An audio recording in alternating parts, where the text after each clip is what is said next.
In this second chapter, Kaviraj Goswami wants to establish the identity of Sri Chaitanya Mahaprabhu.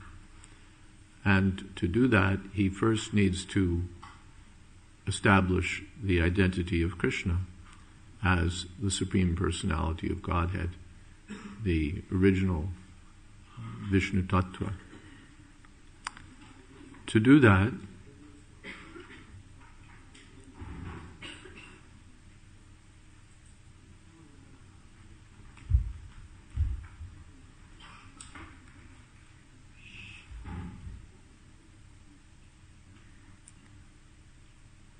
that, he's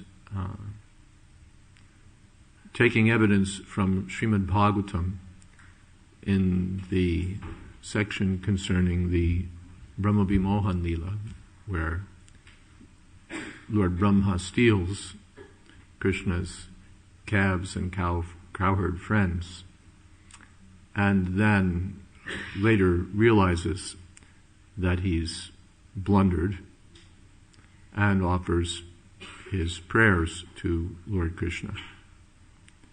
So here, Kaviraj Goswami is essentially paraphrasing Lord Brahma's prayers.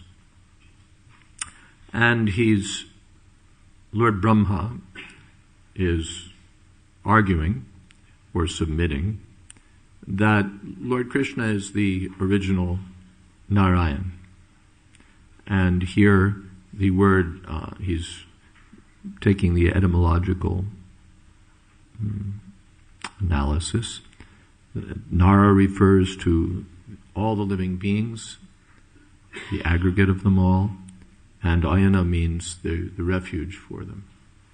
So you put them together and you get Narayan, the Supreme Lord. And Krishna is the original Narayan. He's the original Narayan. And now he's going to argue further to establish that. Jiber Ishar Purushadi Avatar Taha Shava Hoite Tomar Aishwarya Apar. The direct Lord of the living beings, direct Lords of the living beings, are the Purusha incarnations. But your opulence and power are more exalted than theirs.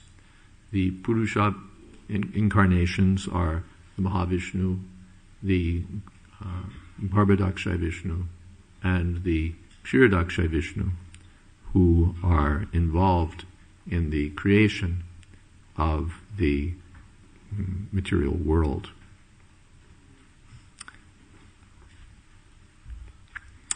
Ateva adhishartumi sarva pita tomar shaktite tara jagat rokshita. Therefore you are the primeval Lord, the original Father of everyone. They, the Purushas, are the protectors of the universes by your power.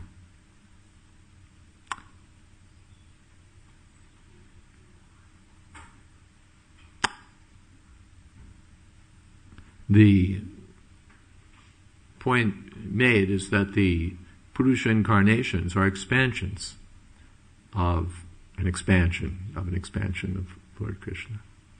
So you're the Father of everyone because you're the original source of these Purusha incarnations who could be considered directly the fathers of the living entities.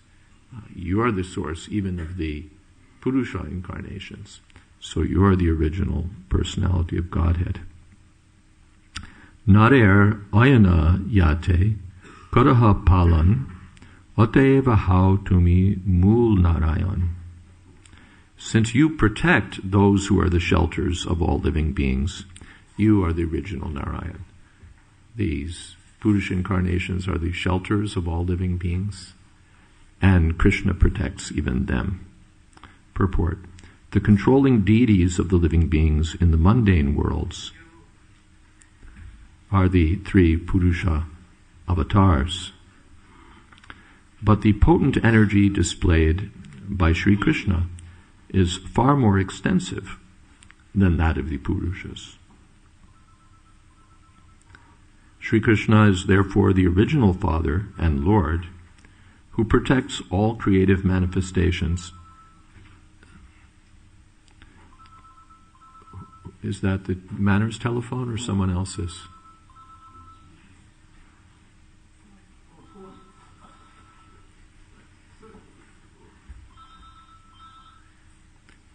Thank you.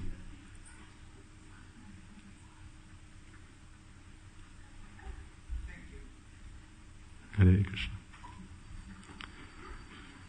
Sri Krishna is therefore the original Father and Lord who protects all creative manifestations through his various plenary portions.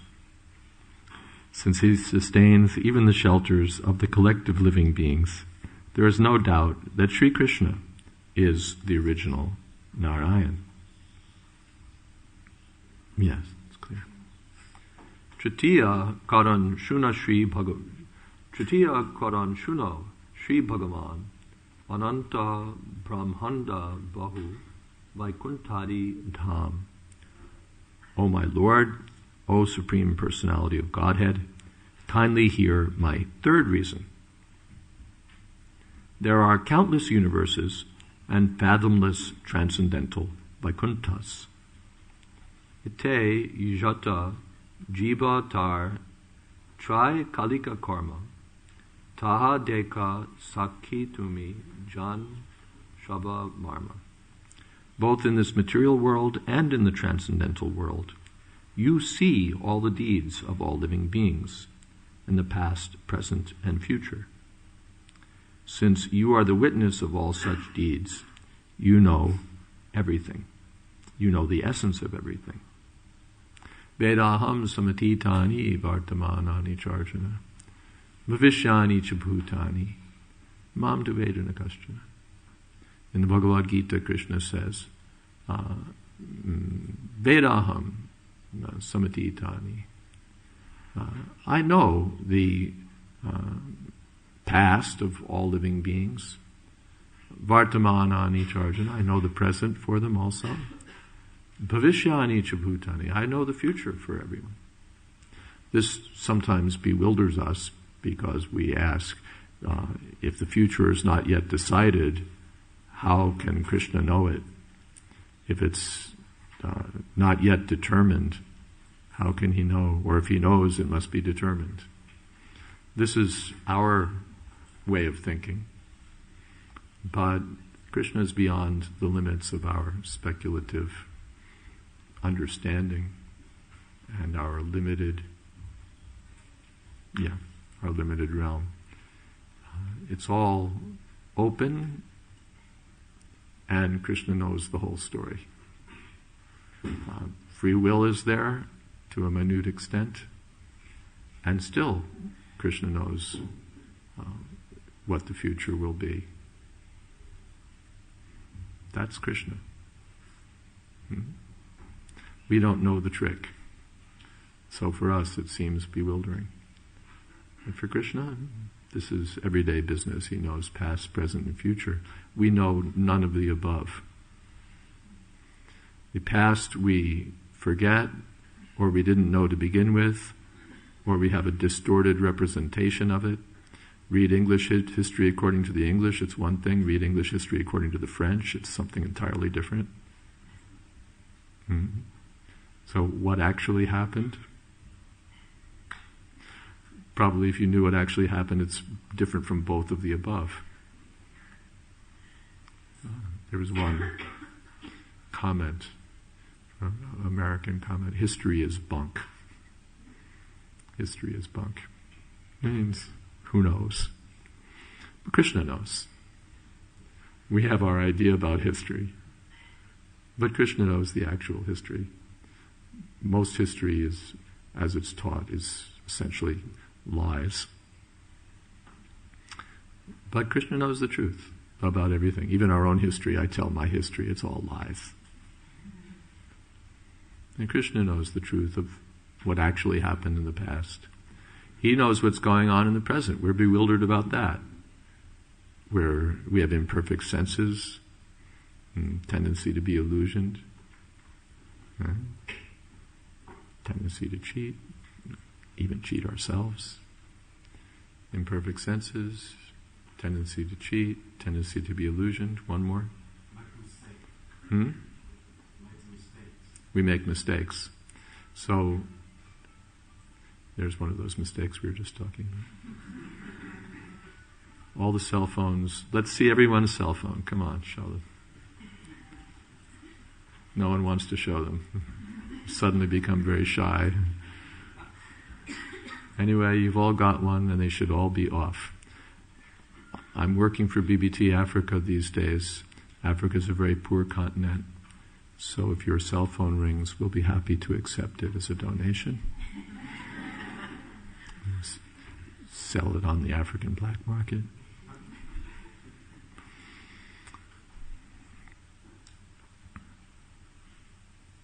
So with our imperfect, with these four imperfections, we don't know what's going on in the future, in the present. We think we know, or sometimes we know that we don't know. But know it or not, we don't know it. What the present is something else again. And what to speak of the future?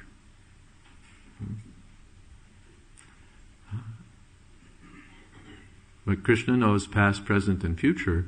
Mam tu Vedana Kashchana. But no one knows Krishna. That's Krishna's statement. That he knows everything. He knows everything about every living being.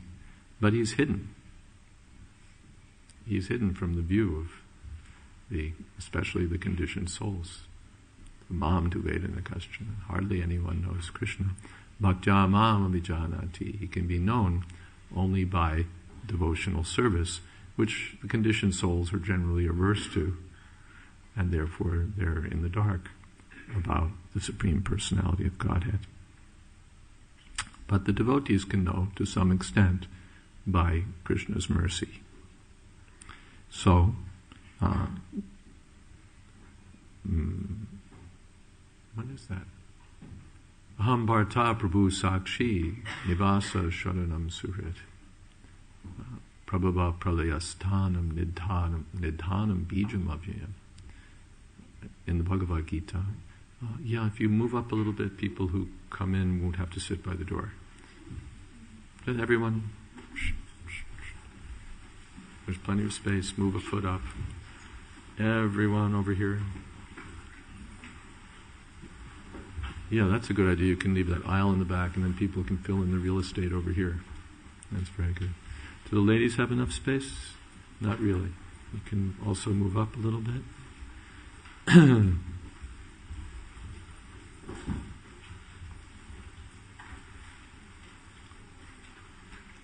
And again, the men might want to shift over this way a little bit and give the ladies a little more room. Shift right or shift left as it is from your point of view. A little bit. Mission's not accomplished until this row moves to this side. Okay. It didn't go very far, but it went a little bit.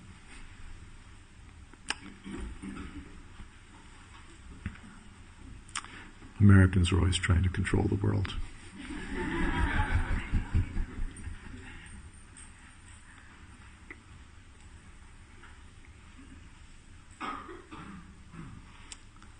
So, Aham Bharta Prabhu Sakshi, the Lord is the maintainer of everything, the Lord of everything.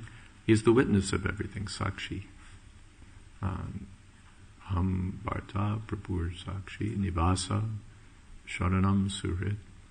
And he's also the abode, the shelter, and the best friend of all living beings.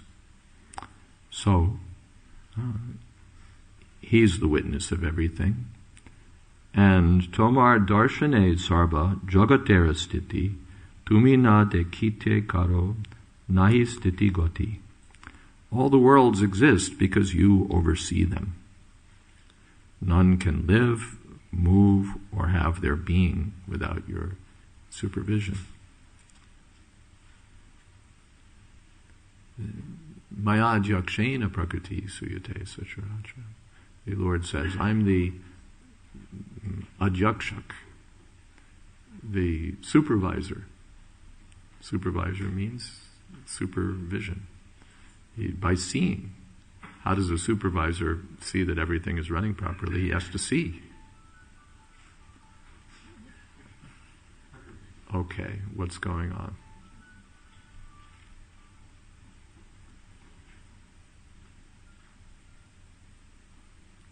Okay, thank you.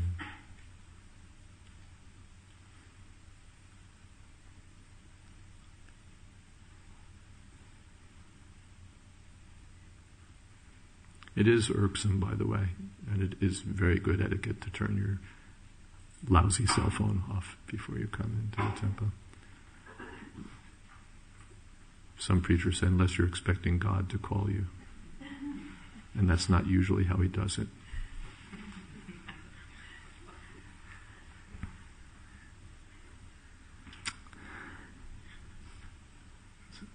So the Lord is the Adyakshak, the supervisor. Sa aikshata, sa srijata. By his vision, literally, everything goes on. Supervisor, he sees, but then he has to roll up his sleeves and get something done, or bark orders, or whatever it is. But Krishna, just literally by seeing, does everything. His glance is powerful. He glances over the cosmic manifestation. What is that? The Aham Bija Pradapita. He impregnates material nature with the seed of the living beings, and everything starts growing. Just by his vision. That's all. He doesn't have to do more than that, just glance over the cosmic manifestation. Angani yasya sakalendriya vrittimanti. His senses are all powerful just by seeing. Pashanti panti kalyanti chudam jaganti. He can do everything just by seeing. His glance is all powerful. Sometimes people have powerful glance. That Muchakunda just glanced at that Kalyavana demon and burned him to powder just by his glance. Or a powerful person, just his glance. Hiranyakashipu, he was so powerful that if he raised his eyebrows, the demigods started trembling. So sometimes a glance can be powerful. You look at someone, and if you're in power, then just your glance is enough. Right? So Krishna is all powerful, so his glance can do everything. Totally powerful, just by glancing. So none can live, move, or have their being without your supervision. Everything is dependent on Krishna. From another point of view, what is that? Sashi Surya Netram in the Brahma Samhita. What is that? Yas Chakshuresha Savita Sakala Grahana. The sun is the eye of the Lord. So unless he's seeing with his eyes, nothing happens. None of us can live, none of us can breathe, none of us can move without the sun. We're all dependent on the sun. And the sun is the eye of the Supreme Lord. Narer ayanayate kar dvarashan tata deo how to me mul narayan. You oversee the wanderings of all living beings. For this reason also, you are the primeval Lord Narayan. Purport. Sri Krishna, in his Paramatma feature, lives in the hearts of all living beings, in both the transcendental and mundane creations. As Paramatma, he witnesses all actions the living beings perform in all phases of time, namely past, present, and future. Sri Krishna knows what the living beings have done for hundreds and thousands of past births. He sees what they're doing now, and therefore he knows the results of their present actions that will fructify in the future. As stated in the Bhagavad Gita, the entire cosmic situation is created as soon as he glances over the material energy. Nothing can exist without his superintendence. Since he sees even the abode for the rest of the collective living beings, he is the original Narayan. Lord Krishna sees even what the Purusha avatars are doing and where they're lying, where the Karnadakshayi Vishnu is lying in the causal ocean. Everything he sees is there.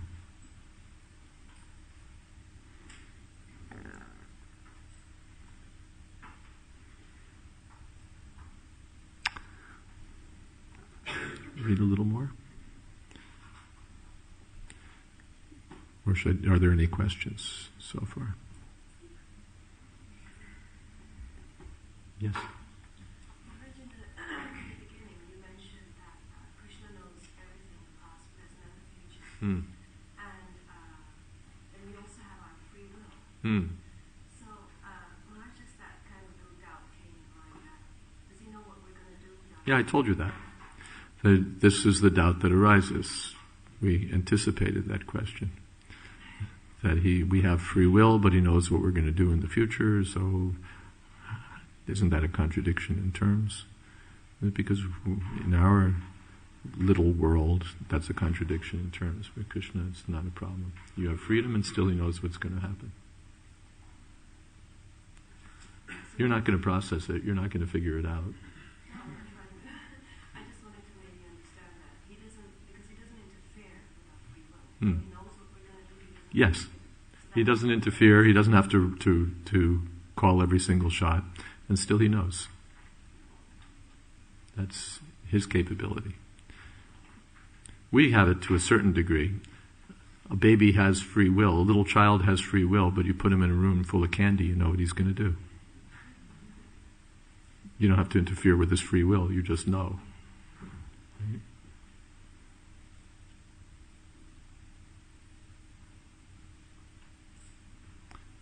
Something like that. Krishna knows all the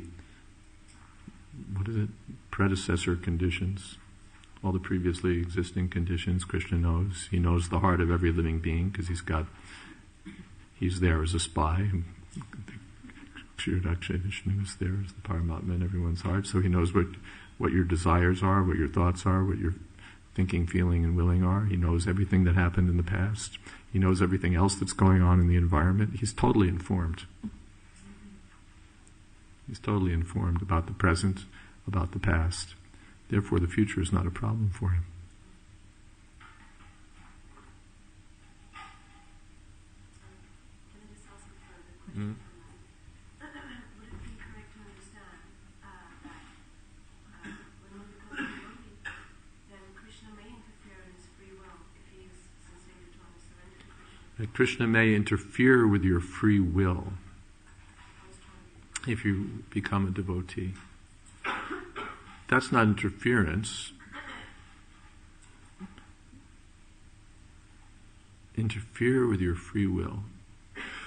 Interfere with your free will. You don't need to interfere with free will to direct things.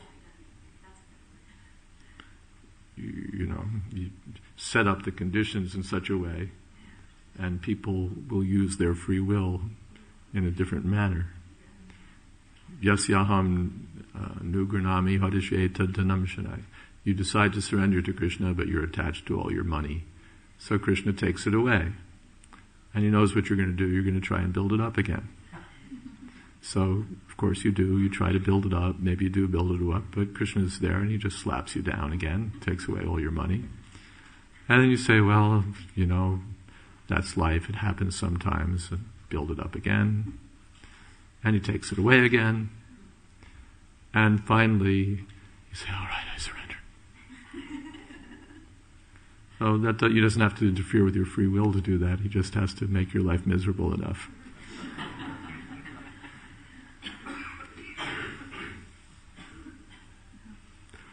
That's called a blessing. Krishna says, I reserve that for those I really favor. Anugranami. Those who I especially favor, I do that for them. Something else? Shall we read on a little bit? Okay. Krishna said, Krishna Kohen, Brahma Tomar Na Puji Vachan,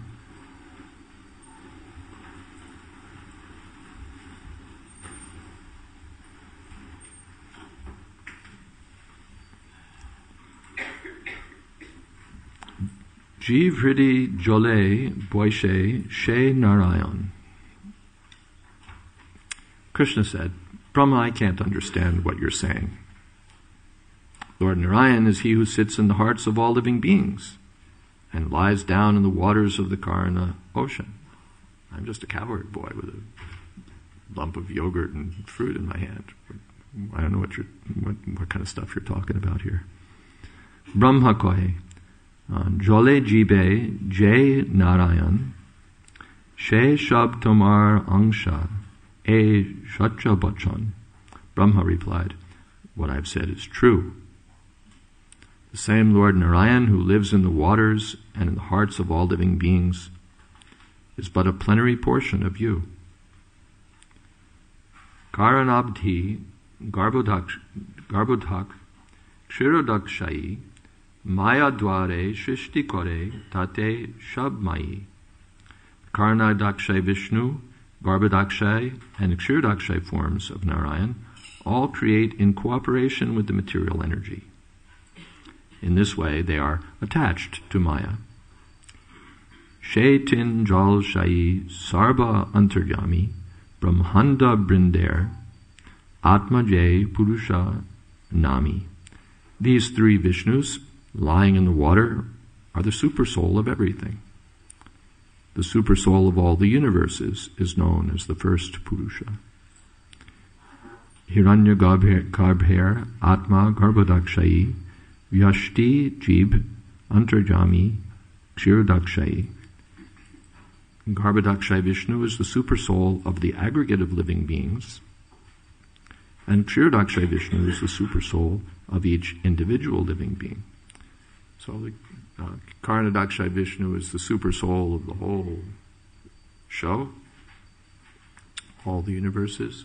Garbhodakshay Vishnu is the supersoul for one universe, and Kshirodakshay Vishnu is the supersoul for individual living entity. E Shabhar Darshanete Ache Maya Gandha Turiya Krishner Nahi Mayar Sambandha. Superficially, we see that these Purushas have a relationship with Maya. But above them, in the fourth dimension, is Lord Krishna, who has no contact with the material energy. Purport: the three Purushas, Karnadakshay Vishnu, Garbhodakshay Vishnu, and Kshirodakshay Vishnu, all have a relationship with the material energy called Maya, because through Maya they create the material cosmos.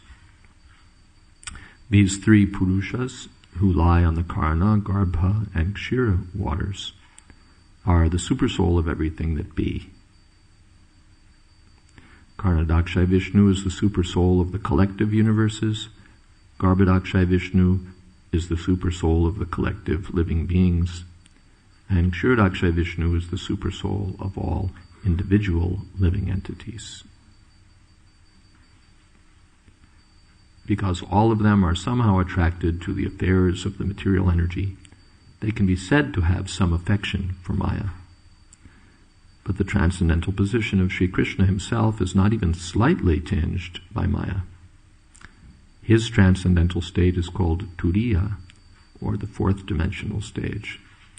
Well, Lord Vishnu is never connected with Maya, but there's a little connection. What is Lord Vishnu's business? It's in connection with the creation.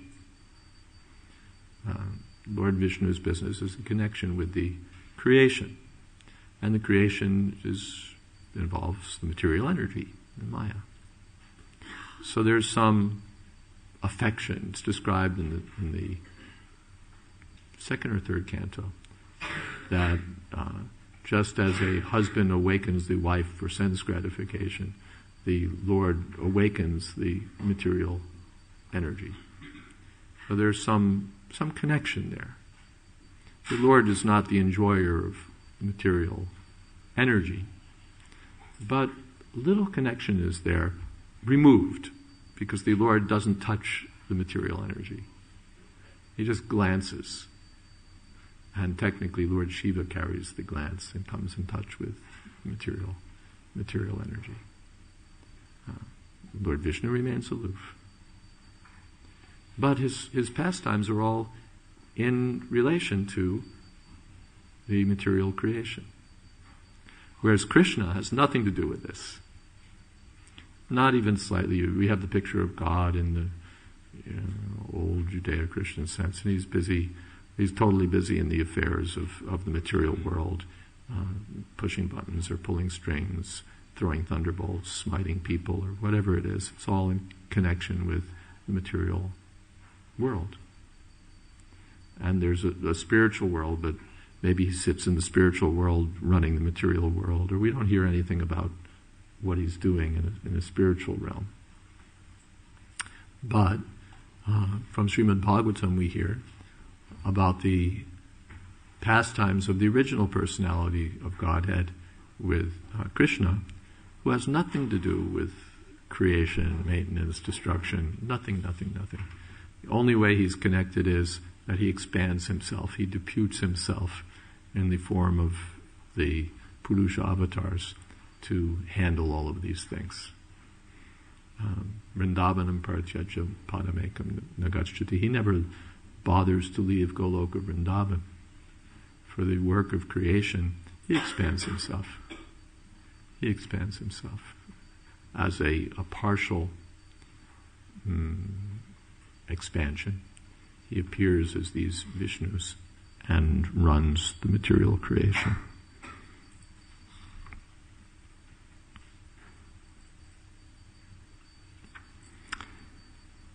Virad hiranyagarbhascha karanam chetyupa upadhayaha ishasya yatribhir hinam turiyam tat prajakshate.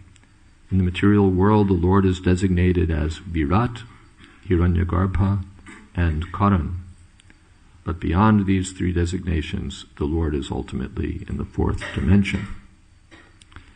Purport: the phenomenal manifestation of the Supreme Whole, the noumenal, that means spiritual, soul of everything, and the cause or causal nature are all but designations of the Purushas, who are responsible for material creation. The transcendental position surpasses these designations and is therefore called the position of the fourth dimension. This is a quotation from Jayadvaita Swami's commentary on the 11th canto, 15th chapter, verse 16 of Srimad Bhagavatam. Yadyapi tiner maya laya vyavahar tatapi tat sparshanahi shav mayapar. Although these three features of the Lord deal directly with the material energy, none of them are touched by it. They are all beyond illusion. Etad ishanam ishasya prakritisto pitad gunaihi na yujyate sadatmas tair yata buddhis tad ashraya. This is the opulence of the Lord. Although situated in the material nature, he is never affected by the modes of nature. Similarly, those who have surrendered to him and fixed their intelligence upon him are not influenced by the modes of nature. Purport: this text is from Srimad Bhagavatam 1:11-38. Those who have taken shelter of the lotus feet of the personality of Godhead do not identify with the material world, even while living in it. Pure devotees may deal with the three modes of material nature, but because of their transcendental intelligence in Krishna consciousness, they are not influenced by the material qualities. The spell of material activities does not attract such devotees. Therefore, the Supreme Lord and his devotees, acting under him, are always free from material contamination. Ma me viye prapajante maya me tam turantite. Any questions?